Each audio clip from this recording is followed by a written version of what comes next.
I'm really delighted to introduce you to someone I've now known for 9 years, which is a bit terrifying. But this is Theo Reeves, who is a PhD researcher at the University of Birmingham and who's recently submitted his PhD. He's also been the co-director of the University Field School and a Geoarchaeology Project Officer at York Archaeology. He specialises in Iron Age Marsh-forts, wetland landscapes and systems of classification. And I'm going to leave it to you to tell us more about that. Cool. Thank you. So some of you might be familiar with the term from Henry and David's talk from last year, I think. Whereas we've had, they've been looking at the site of the birth specifically, I've been doing a broader comparison across the UK. So just going to sort of talk through some of the sort of findings and that I've got from that work, and looking at how the site relates to the landscape around it. Selective little history, going through, so the term originating with the Sutton Common publication, and that's sort of the first time that you get sort of more widespread acknowledgement of the term marsh-fort, and then that's picked up in the Atlas of Hill Forts project, which uses it as one of their hill fort types. And that is then sort of listed in amongst other types of you've got the very topographically focused types of contour promontory. It's listed amongst those.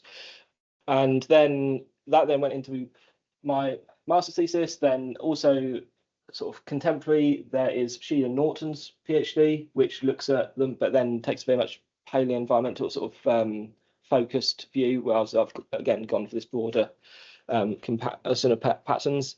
And then site visits, field work that I've done at a selection of the sites, and then, as Emma mentioned, recently submitted and pending my fate in terms of the PhD. Marsh-forts have, as I said, they've been defined quite loosely so far. Sutton Common monograph, it's got this very simplistic thing of essentially it's a hill fort, but not in a hill. It's in a marsh. So it's sort of a very simplistic categorization, which is focused on a wetland context, but doesn't necessarily reflect sort of any of the nuance of the type of site, the type of wetland, how that interaction works.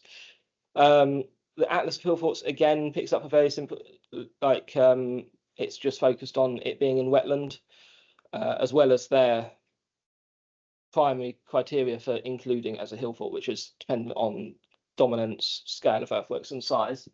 And then Sheila Norton's one takes Sutton Common as the archetype of marsh-forts, and then creates these 7 criteria from that, and then uses that to compare against the other sites, which I argue that people probably didn't in the Iron Age go to that one and then say, let's build one of these back home.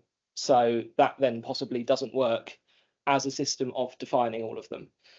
So I'll then talk through the way I've looked at it, is starting with there's a gazetteer in the Sutton Common monograph, and then there's the Atlas of Hill Forts. So I've taken those as a starting point, with the addition of one other site, which was recommended by Will Fletcher, who wrote the Sutton Common list of possible marsh-forts. So I've started with that as a starting point to give me a sort of broad range of sites to then compare patterns across. But without going through, I could have gone through all of the HERs in the country and found many more, but I didn't have the time. So I thought 34 was a reasonable compromise in terms of having enough to look through, and but not going too over the top that it becomes unmanageable. And something that just this sort of initial observations is that these sites, although they've all been grouped under this term, they don't seem to have tons in common. They seem to have they're very different, morphologically, in terms of the wetland around them, the size of them. They sort of just completely different. So then that brings into question of how useful is that current classification of say on these sites and marsh forts when there is such this diversity. So worked through this starting as pretty much everyone does with the desk-based approach, compiling the existing reports where they exist. For some sites, I ended up going like just basically to maps and creating these sort of descriptions because there wasn't, some of them have entire like monographs published over like multiple years of excavations. Some of them, it's someone in the 1940s spotted it on an aerial photograph and made a note of it, and that is the extent of the record. So sort of going through that and then having this focus on the relationship between the site architecture and the environment and how these two relate as an indication of the functioning of the site. This then progressed into field work, which is hand auger surveys of 13 of the 34 sites, looking at the nature of the wetland, the age of them, the extent, and also making a note of the condition in terms of then future conservation. So like one of them, it's quite interesting site, was then is currently undergoing a rewilding project of sort of leaving the land to sort of revert naturally to the wetland, which also is one of the sites I'm going to mention that later.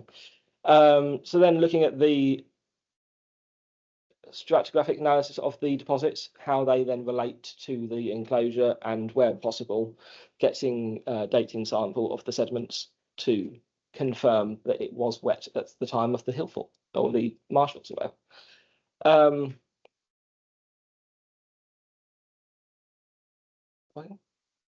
Yeah, and then that was then all brought together in this sort of pattern analysis, which in my head operated a bit like a Venn diagram of being able to sort of compare these multiple factors and sort of use that then to inform the categories. So it's actually it's taken from that, like rather than having these categories that we've got to start with and then trying to fit everything into it, it's actually trying to recognize patterns which would then hopefully be recognizable as well to the people who bought them and that built them, and they'd have said, oh, that is actually that's like the one we've got back home. And a couple of like little caveats that haven't is that although it's recognizing the different types of landscapes, environments, and there is this diversity, but I haven't gone into any sort of paleo-environmental analysis of vegetation and that sort of thing. But you do get a bit of an indication from the types of peat that you get, whether it's reedy or woody. And then there's this question of, can form equal function, which typically we'd sort of say be a bit cautious of. But in terms of then looking at how I've looked at them with the relationship, hopefully can build a convincing argument that the sort of orientation of the sites, the focusing of sort of the bias in earthwork construction can then reflect sort of how they considered that wetland environment. Early hypothesis was founded around these sort of two broad groups of a promontory type, which this is a multi-phase map. So it's got 4 phases, but by and large is representative of the last phase. It was reconstructed though, which is why you've got some of the earlier phases in there as well. But there is this bias towards the dryland approach, whereas the wetland to the southwest is only got a single bank and ditch. So there seems to be this treatment of it as an obstacle and a barrier, and then you're sort of focusing all of your attention, whether that is defensive or whether it is a display of like power towards people approaching. There's that consideration towards the drier side, whereas with some of these sites, so Sutton Common, the Birth, which Henry and Dave talked about, and then Woolcamp, they have quite a lot of effort has gone into the earthworks facing the wetland, which then is sort of suggesting there's like that's the direction of their focus is into the wetland. That's in terms of grander entrance structures, additional lines of earthworks, Sutton Common has this line of posts going into it. The berth has although the causeways are later, it's got the point of deposition of a cauldron on that entrance, which is like on the edge of the wetland of the lake. It sort of very much sort of gives that impression of a sort of more ceremonial aspect.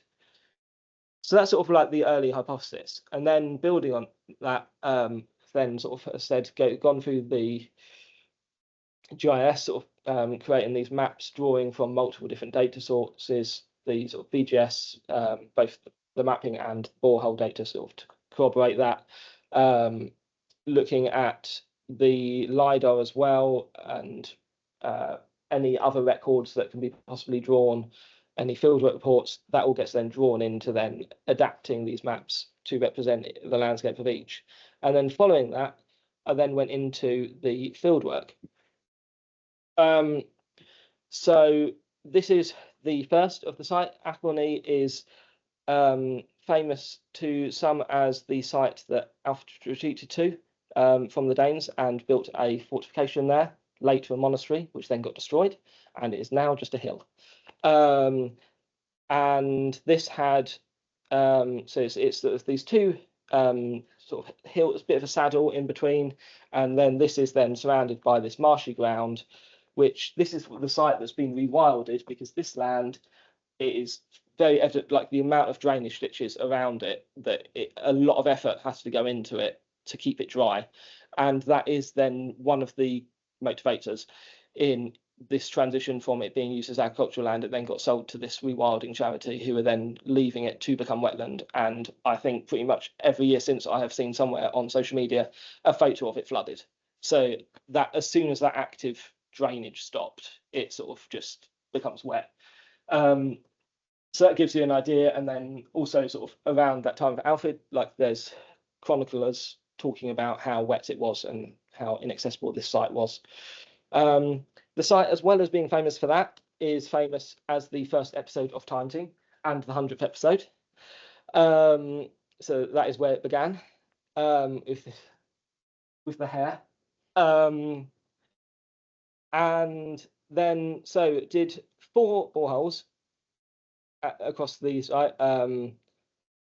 And, well, 2 of them are very close together because basically it hit a stone. So then it had to got shifted about sort of 20 centimeters. But then the deposits you get is that you've got these peat, which there is overlying it all is this sort of silty deposit, which is possibly to do with all of this flooding, all of this build-up, possibly intentional warping, where they're flooding the land for the sort of like the silting and the nutrients.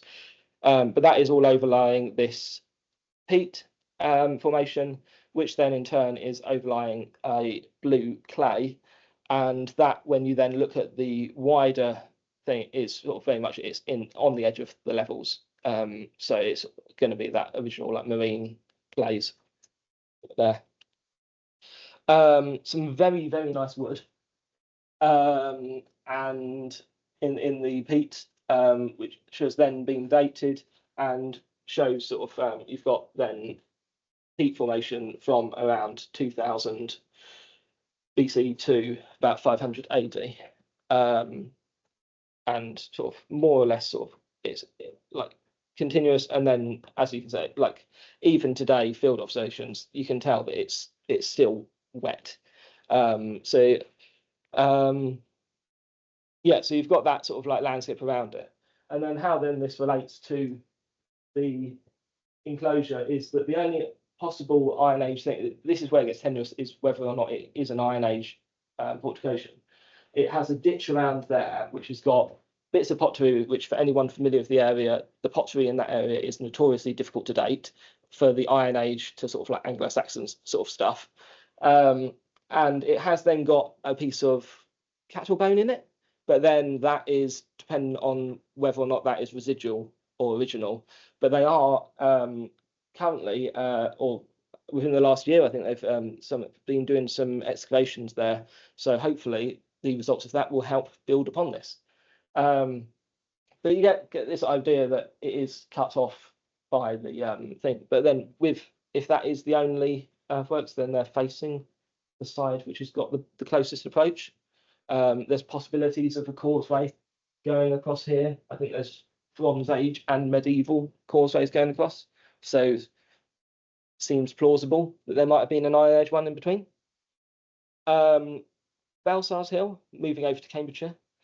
Very nice. I really like this photo in terms of the representation of just looking at like the stratigraphy of a landscape with the Iron Age enclosure and then the medieval ridge and furrow, and then the 18th century, 19th century droveway cutting through that. Just very nicely sets out the order of the like the history of the landscape. But then this one is then sat on this area of slightly higher ground on this sort of like edge. And this is sort of right kind of at the southern point of the fens. This is the maps from Waller's Fenland survey. And so you've sort of got early to mid sort of Iron Age and then into the Roman period, but you sort of get this point that it is on that edge of the thing, and then just overlooking the from Ely, which has connections in terms of reuse around the time of the Norman conquest, and whether that is then at, like it's a point at the end of the causeway which the droveway follows, and that is sort of like an original route across to Ely. So whether it had sort of similar functions as well in prehistory when it was originally developed, but there very much is on the edge of the wetland, so there's an implication for sort of interaction. The coring here was 6 points, which did not produce any peat. There is the much earlier blue clay with bits of marl in it. But then this sort of begins to then build, as you go through some of the other ones in Cambridgeshire, this sort of appreciation of how much peat has just been like completely just decimated from that landscape. And it's one of those things where you're still, even though having done this work, still don't know how close the peat went. The BGS shows peat deposits several fields over, but it's that thing of, as I'll illustrate with one of the other sites, there's that question of how close the peat came to the enclosure and sort of like how immediate it is. Boney's Island is in Beccles, and so this is in the Norfolk Broads sort of area. The earthworks here, very patchy. Very poor preservation, but then the site has been completely trashed throughout history. The name, there's a bit of iffy sort of local stories about whether or not that is associated with possibly a Napoleonic prison of war camp. There's also a story about a bonfire which was lit there when they defeated Napoleon, so there's sort of like Napoleonic association, which is the name. And there is then a slight question about whether the earthworks are of a late period, but there's no concrete evidence either way. In terms of the location of it, it sits on this sort of like hook of land. So one of the questions that then came up with the when I was planning the sort of survey was how close, like, is this an accurate representation, or is this land originally wet? Sort of like how much does that occupy like this big area, or is it quite more constrained? There was also, helpfully, when I turned up for my initial site visit, they'd obviously doing some works in the thing, and they'd dug this trench, so I had like a nice little preview of one sort of small area. So did 6 boreholes, but one of them is off to further east of the site, but the 5 that I'll show you here go off, so like heading south from the enclosure, and then you very much go, it's dry, and then straight into very deep peats, which then follow a river, which then also sort of which currently wraps around that bit. So you've got this clear indication of terrestrialisation over quite a long period, and this very continuous build up. So it does seem to show that it does match what the BGS mapping is showing. Another interesting point about this landscape is that you have this post alignment up here, sort of to the south, to the northwest rather of the site. And if you sort of trace that line, then it broadly does match up, which you assume it would have continued to the dry land. So it then possibly contemporary, possibly a relationship in terms of maybe the management of access and track like movement across this area of wetland from that site. And yeah, nice illustration of sort of, you can see some of the nice bits of peat and wood in the peat. Borough Fen, back in Cambridgeshire, is located. You've got this on this spur, which I think is actually, yes, that one. It is located. You've got this sort of natural causeway going out across the fen to where the edge of the sea originally was. So it seems to be very much positioned on that site, and you've got then this peat development going over it, and then eventually alluvium material gets washed over the site in the Roman period, and it's abandoned at that point. But sort of confirming again the peat in that area, did a grid of 10 boreholes with a nice big gap through the middle to make way for a gas main. Didn't want to put a borehole through that. And this sort of does show these, you've got the peat deposits off here, but then not closer. So it's just along this tree line is where the enclosure is. And yeah, so you've got that matching the BGS data, and then that is then dating to Iron Age sort of for the peat deposits that are there. So it's sort of just confirming that it is that position on the edge of the wetland. And then it possibly then has this entrance on this side, which then opens up facing towards that, as well as a possible entrance on the opposite side. So possibly access going sort of through it in terms of the management of that dryland wetland interactions. Speeding through to Paulsday on the camp in Hampshire. This is a bit of an oddity because sort of, as you might notice from the maps, the majority of them are focused around these sort of traditional areas of wetland, around the fens, the marshes of Cheshire, sort of those sort of areas. This one is in the middle, and this one, it's alluvium that's been plotted as the wetland, and it very much seems constrained by the LiDAR to the edges of the river and the brook, which then is possibly whether that was a larger body of water in the past. But then it sits on this sort of slight little hill, and by all accounts it seems to be more sort of consistent with traditional hill fort sort of types. You've got this, and this it is on the raised area, and it's just overlooking this stream. And it seems that the wetland classification of it is very much dependent, which is from the Atlas Hill Forts, very much dependent on the fact that it's quite boggy down in this area here, which in terms of the relationship to the site, got a little spin around, a bit slow. So that area there is quite boggy, and then it then comes up a sort of reasonable slope, and then completely sort of dry up here. And you can tell that the use of the agricultural use of the land, that this has all been farmed, and the bit down there was kind of abandoned and as agriculturally not as sort of productive land. That's that. So the boreholes tend to match that sort of initial interpretation, that the only difference sort of really is that you have got this quite wet alluvial clay, which then develops in that thing. So there's the suggestion that the basin was wider, but sadly not able to recover any sort of dateable material. So further work would have to be done to actually date the development of that. But that it sort of very much seems that is the connection, that the site seems more connected to the river rather than the wetland that you see at other places.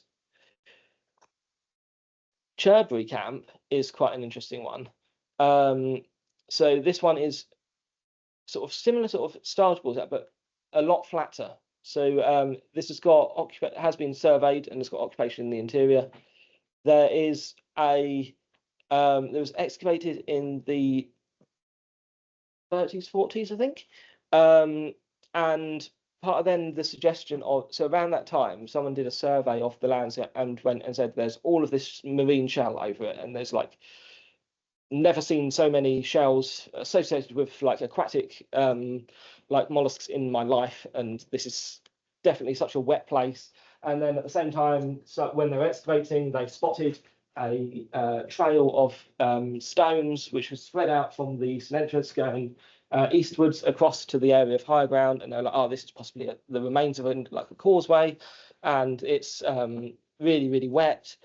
So we did some boreholes across the area and came back with sort of topsoil straight onto just like the sand underlying. There's no indication of any of this wetland. So all of this sort of like wetland evidence, that are sort of the most plausible interpretation we've come up with is that the field had just been marled and all of this material had been spread over it for farming, and that's what had seen all of this material on the surface, and it's not necessarily original that's what the landscape was. Also, considering how many hundreds of years this had been ploughed for, that it had sort of all of this material had survived very heavily on the surface for hundreds of years, and then in the last 80 years since, compared to when they excavated and when I visited, it's just completely disappeared.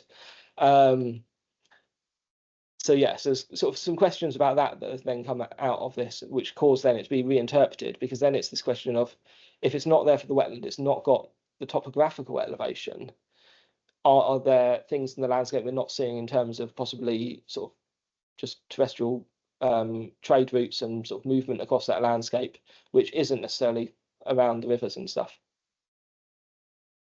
Dinas Linley, very this one of the most like impressive, but I say is when you just drive down and then it's just flat and set out in front of you. This has been the focus of Chemish project, which has been doing all work along that sort of coastal erosion. And this is sort of indicative of the amount of coastal erosion that has been happened. So it was originally intact. But again, there's this thing that it has been cut off. Indications in the landscape that it was originally wet and sort of continues to be wet. We do the boreholes and hit a ton of stone. So that then again is limited. But then there has been then some work that we're able to compare with that was done by the Cherish project, which then suggests that there is this sort of like wetland, and possibly there is this ridge, which in this reconstruction, that you've got a bit boggy ground and then this thing, but maybe not to the extent of sites like Athelney that are sort of like completely saturated and you probably need boats to cross.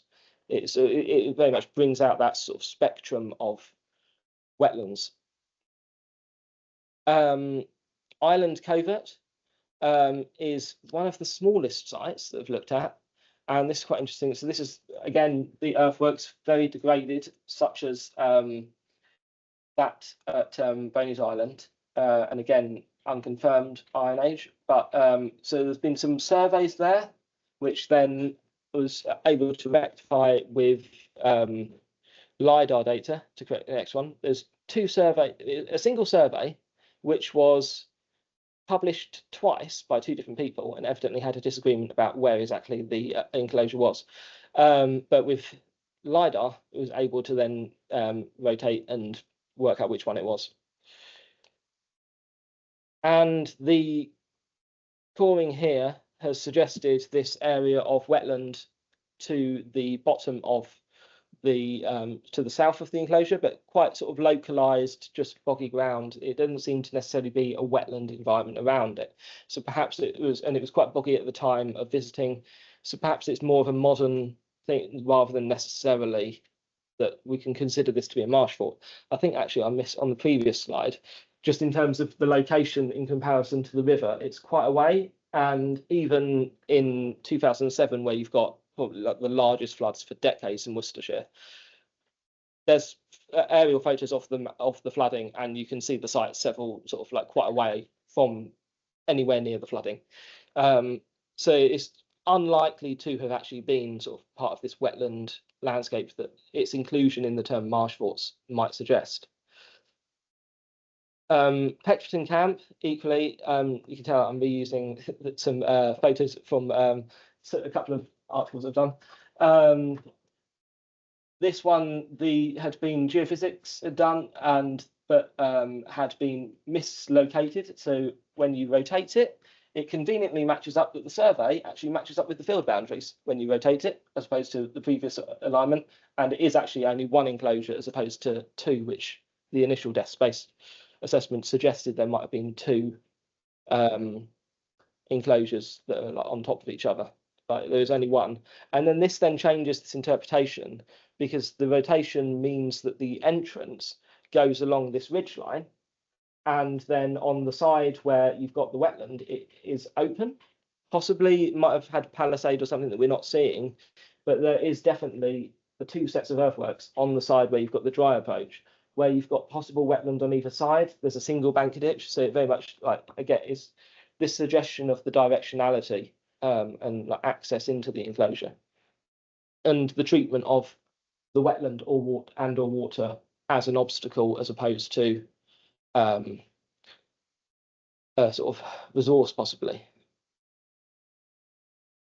The borehole survey here, although the wetland very wet around it, again, largely it's just one of those things that I wish I had the beautiful peat deposits that I found everywhere else.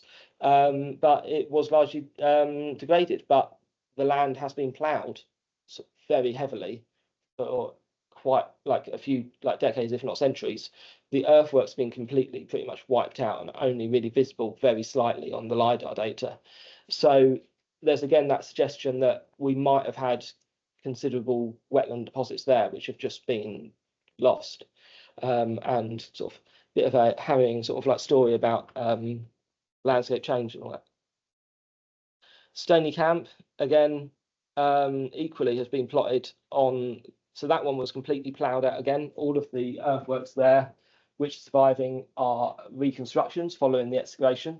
You've got these 4 phases, but again, you can see there's the focus towards the dry approach and a singular sort of like side on the side of the wetland. This is then shown as sort of like a wet environment on this side in terms of how Waller has modelled the wetlands.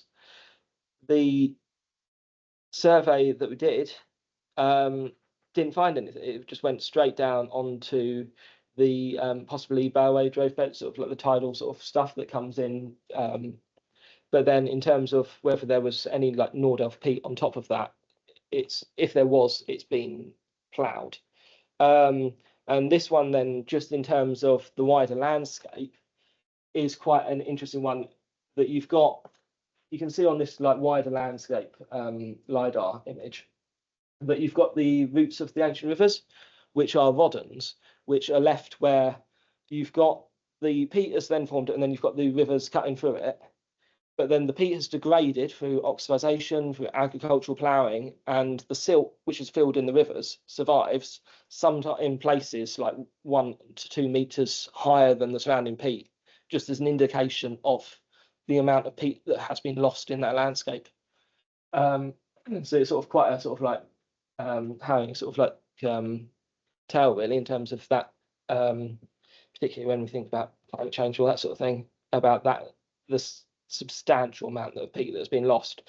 And the interpretation of peat going up to the thing has been based on, in the ditch there, in the excavation, there was waterlogged remains in that ditch, and there's a suggestion of peat that's preserved within the feature, but of the landscape around it, just there isn't. And quickly go through into Wardy Hills, also in the Fens. this one has this development, quite interestingly, from this original field system. And then it then develops into some really nice work done by Cambridge Archaeology Unit. And it sort of like encompasses these earlier earthworks into then this enclosure that's built. Completely just disappeared. It's in this field. You wouldn't know it. I didn't know it on the first time I visited the site because the map had it in the wrong place. And it was only when I then started going through all of the stuff later on that worked out which field it was in. But then it sits that Chris Evans did a really nice sort of like map of the wider landscape and Iron Age activity in that landscape, and it sort of sits at this edge of this entrance into this cove of wetland with these little dots of Iron Age activity around it. And with then the possibility of an access point across to the Isle of Coveney. So is it then, this is like located in terms of controlling access across and into the wetland, and that is all about like managing that interaction. Again, the coring at this site, which was intended to answer the question of, is the interior, like the encompassing of this earlier earthwork, is that to act, does it act as a causeway, or does it act as a sort of like de facto annex, that you're sort of embracing this earlier earthwork to create an annex? And the coring across that wasn't ultimately successful because, again, of this peat wastage. There is the earlier survey done by Claire Ellis, who I believe at the time was actually studying here. And that suggests that you have got this earlier peat. So you've got the reed peat and the Nordelf. So possibly it's even been lost in that sort of short period that that material was like just gone. But that unhelpfully, it doesn't answer this question of whether that is the fact that it is got ditches. You tend to think that you're probably not going to be digging ditches through like the fens, through the wetland. So possibly that argues more towards the idea that that is a dry interior, which is then this large, dry, open space on the side, which doesn't seem to have the activity that you've got in the interior of the enclosure, which is similar to another site, Salmonsbury in Bourton-on-the-Water. It has this sort of like opening of an open area where you've got all of the activity focused inside the enclosure, but then you have a sort of like large open space on that wetland. And it's just all of these different possibilities of how these sites are being used to manage this interaction between the dry land and the wetland. Warham Camp in Norfolk has this beautifully concentric sort of multiple rings and really nicely preserved earthworks. Like you stand at the bottom of them, they're towering above you. Sort of like Dorset Hill Fort sort of style, like size. This one then is sort of like focused on the edge of this slope, overlooking this wetland deposit, which there was a few contemporary surveys being done at the time as well, because as you get an indication from the Google Earth, they were re-wiggling the river, which I really like the idea of re-wiggling. So that's sort of like to bring back that natural thing, because it was originally sort of straightened in like more recent history. So that's bringing back that you've got this multiple channels of constantly changing shallow channels of water cutting through it in a really wet, heavily boggy landscape. And the transect that we did there confirmed that in terms of the deep peat deposits, which then you've got going from around sort of 7,000 BC through to 500 AD sort of. So you've got quite continuous and multiple, just constantly changing channels of water going through that. The interesting thing with this one is that the entrance, there isn't an entrance on the side of the dry land, and the side which faces the wetland has been cut when they were then straightening the river originally. So we don't know, but we'd assume that there's got to be, we'd assume there's an entrance, and then if there was an original entrance, then it seems that the most likely possibility for it is facing into the wetland, which is then quite interesting when you've got then this sort of like the option of a dry approach. Is there a causeway going across it? All this thing, but again, this one also there was some works being done whilst it was in terms of while they're doing the restoration works of the river, so that might produce some answers to these questions. And also East Anglia were also doing some work on the interior, so be looking out for the results of those. And then lastly, the last one did the calling of an Anglesey, so getting around a bit, is located on this promontory, and you've got this river going along on two sides of it, and marshy ground, which is shown in this image, if you can see. There's quite heavily marshy ground still, which then matches up with then the BGS data in terms of like where wetland deposits as interpreted from sort of either alluvium or peat, and sort of like mixture, they've been combined as wetland. So it sort of suggests that you've got both the river, but then you've also got a bit of incorporation of wetland, possibly cutting it off. The deposits there, which were done, weren't able to access the actual bit on the side that was just wetland, but the sides which were along the river, it very much suggests that the river probably is constrained within the topography, and you can see that on the LiDAR, but it's possibly, again, that sort of shifting over time of the river through that valley. But effectively, the river, there's only so much wide it's going to be, and it effectively seems that the river is the main focus of the landscape as opposed to the wetland around it. The wetlands is just the margins of the river. It's not the sort of the deep peat basins where you're depositing these are, well, not that you don't have river deposition, of course, but it seems that then just in terms of questioning whether marsh-forts are applicable to all of these sites, they seem to interact with these landscapes quite differently. Some of them seem to be possibly better defined as in relation to the rivers as opposed to the marshland on the margins of the rivers. Chronologically, just a sort of rough sort of thing in terms of the earthworks where there has been excavations, there does tend to be a tendency towards sort of like middle, like towards later Iron Age for them, with a few sort of like where you've got issues. And then this largely brings back to then confirming that earlier hypothesis, but with a bit more nuance. So as sort of said earlier, you've got the Stony camp, which has got that, using it in a sort of the more promontory style. And then Peckerton also seemed to follow that.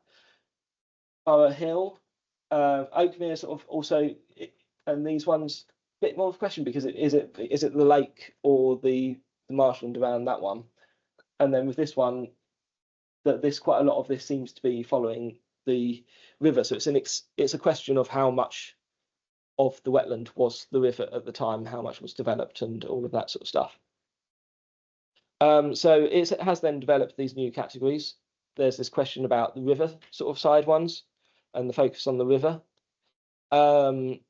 With Cherbury, you've got the question of if there isn't the wetland, what other activity is happening in that landscape, as indication there of how flat it is. And then, as I said, you've then got this question of the possibility of like open annexes. So Salisbury, before it was completely destroyed by quarrying, that area there where you've got this extra sort of secondary area of the enclosure doesn't appear to have, like the interior, tons of stuff. You've got like roundhouses, farmsteads, so much activity in it. And then that secondary area is seemingly like relatively devoid of activity. So is that sort of like a big open space for activities, I suppose, like that are a bit different. And then just sort of running through that some of these sort of like observations, that there's one site which just doesn't seem to be like anthropogenic at all. Seems that it's just like natural rock formations that look vaguely like earthworks, but then have also been partly created by quarrying. Some possibly not Iron Age, some where there's not this evidence for wetlands. So this is sort of starting to unpick and actually refine what of the 34 which have been called Marsh-forts, which ones actually have more legitimacy to that title. And then in terms of then the remaining ones, recognizing that they're not all of the same. There is this sort of, some have the bias towards the defences, some appear to be using in a similar manner to sort of the promontory forts, in terms of using as, is the wetland treated as an obstacle or as sort of like an active environment that they're sort of engaging with in terms of ceremonial activity and sort of depositional activity and all of those sort of things, and the spiritual treatment of the wetland that you sort of get from sort of like Richard Bradley's books and that sort of thing. Then there's these ones where you've got, some appear to be positioned sort of access into the wetland, by which you've then got this association with depositional activity and that sort of thing. Some appear to be controlling the routes across the wetland in terms of like post alignments and sort of like the routes to the Isle of Ely and the Isle of Coveney and that sort of thing. And it's sort of, when you then start to break down and say like they're all of these different types, there's then this sort of like recognizing different sort of styles. So in terms of the style of categorization, I've sort of come up with this idea that when you think about contour forts and you think about promontory forts, contour forts, they tend to be more, it's very much a more descriptive term, that it's the hill fort is located on the top of the hill and it follows the contours. Whereas promontory starts to bring in a bit more of an interpretive value when you're thinking about ideas of, because there's an implication in terms of access routes and how people are actually moving in that landscape, and whether they're treating like landscape formations and like the environment as obstacles, or whether it's sort of something more meaningful that you do cross, you do engage with, or is it the, oh no, other, we stay away from that. So then sort of like bringing those in, and then sort of thinking about marsh forts in its current standing is very much a descriptive term, but it is forts in marshes, you've got like, or wetland forts, like, is that more descriptive term? And should marsh forts be refined into something more nuanced that reflects a bit more of the interaction between the sort of like the wetland, the dry land, the people that are moving between these, and not seeing it as two very separate landscapes, which is sort of very much a more modern view, and the treatment of wetland as sort of like other.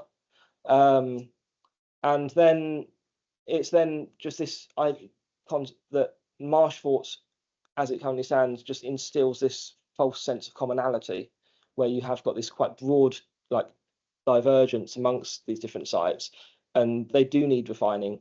We should kind of move away from this use of archetypes as like such as something common to define site like things, because that's been quite heavily within hill forts, and like in terms of the use of, I think most books on hill forts will refer to Maiden Castle or Danebury, but they're not typical of the majority of them. And sort of just moving from that and then trying to identify patterns which then are reflecting this different uses and the interactions that between the site and the landscape, and then has a bit more interpretive value, which then can sort of then feed into like many more things in terms of how we are treating those sites, and even into things such as like preserving not just the historic environment, but like the merging of preserving natural environment as well as the historic environment, and treating them as sort of like single entities because they have that significance to each other. And then lastly, that was just a little map of everywhere that went and where did the coin, just to sort of show how far I get around. But yeah, thank you.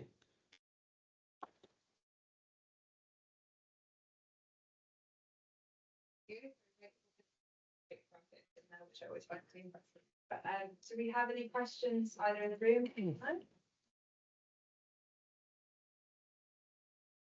Two, I'm going to go to the back and then I'll have my way through.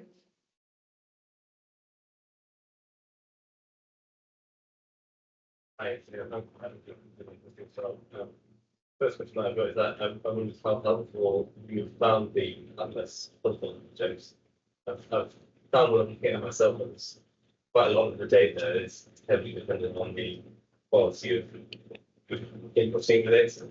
There's quite a number of sites that I've come across that either I know probably aren't or they are value question of it. Yeah. And that creates data set that has some incredible quality. Yeah, so I mean that was one of the most obvious things that I came across was where you've got sites that included Marshall, and then I went and visited them, and I thought they must have just come here on a rainy day, because there didn't seem to be any wetland, in terms of maybe it was just a bit boggy after it had rained or something, but there wasn't that clear indication and that sort of thing. I think it's a tricky one really, because it's balancing that when you've got that sort of big massive amounts of data, and it's the citizen science projects and that sort of thing, and it's balancing that in terms of, I think one of the issues with Marsh-forts is that it hasn't been properly defined before.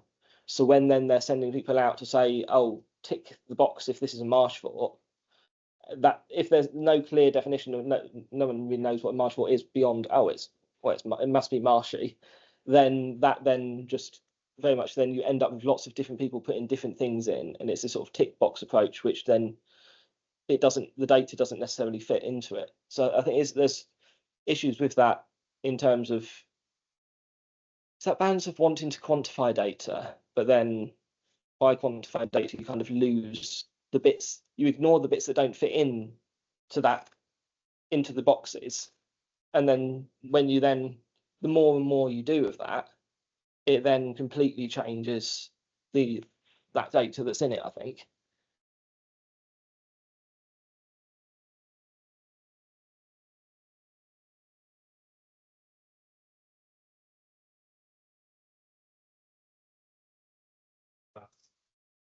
Those that are built for about miles, so having in themselves a huge amount of variety, have never been described as kind of necessarily huge amount of variance there. I wonder if the variability that you found in your data set there, but that's completely compared that with some of the variables seen in non-wetland deposits. Yeah, I think it definitely has got that scope to be sort of applied to broader thing, and there probably are, if you look at it, going to get all of those more nuanced relationships between different types of landscapes and sites. But yeah, there probably is that to look into. I didn't fancy tackling the 4,000 sites that are in the atlas though. I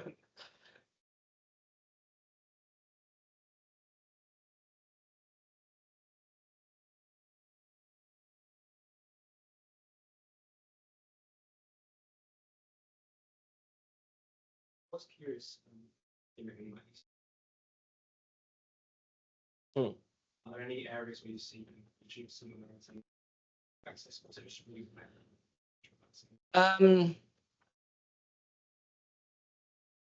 Running through my head which one's doing exactly. I think definitely it's a thing that I've wanted to do, is then go into breaking down regional stuff. I think that there definitely seems to be these different ones. I mean, you've got these ones in East Anglia which do have for example, the one of Stony has that promontory type, and then equally down the road then you have got other ones which seem to have entrances going into the wetland and are associated with different trackways and all of that sort of stuff. So then there's the question of, you need more, I suppose you want more concrete dating, because then are they are they same period, different uses type thing, or are they sort of, is it different groups are engaging with the wetlands differently, or I think that ultimately comes down to someone needs to give me a few £1 million to go excavate more, and then I'll come back to you with a better answer.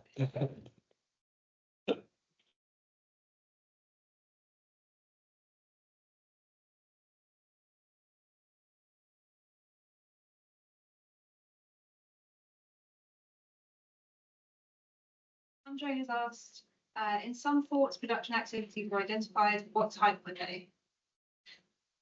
Production activities. Yeah. Oh, right. So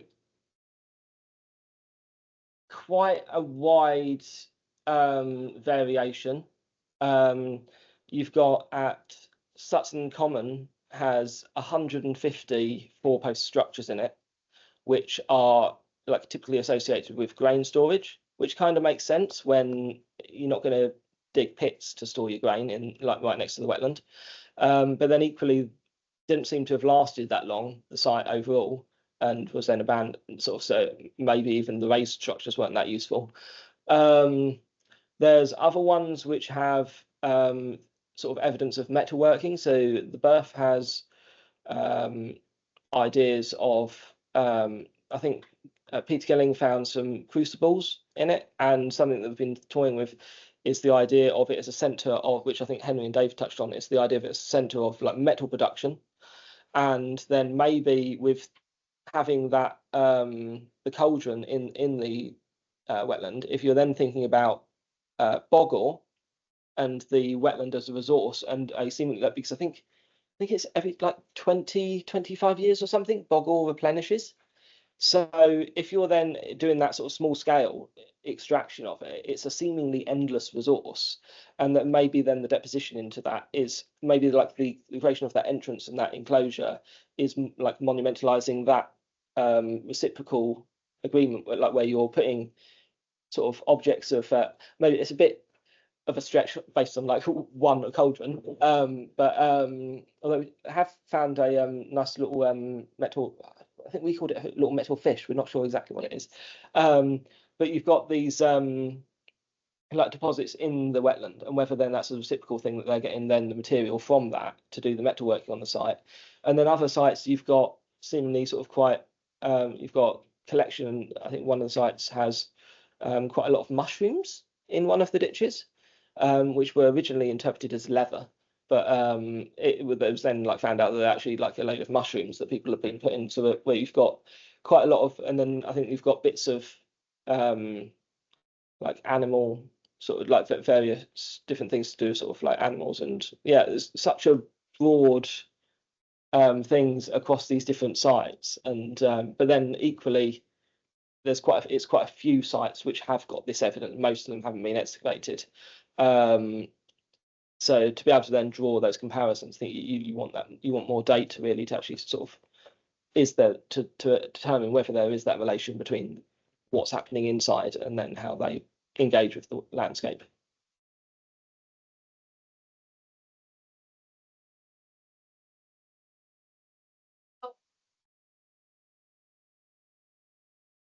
Join us for further discussions.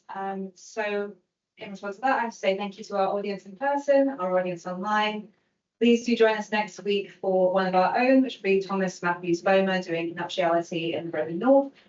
And all that's left to do is round of applause again to Theo.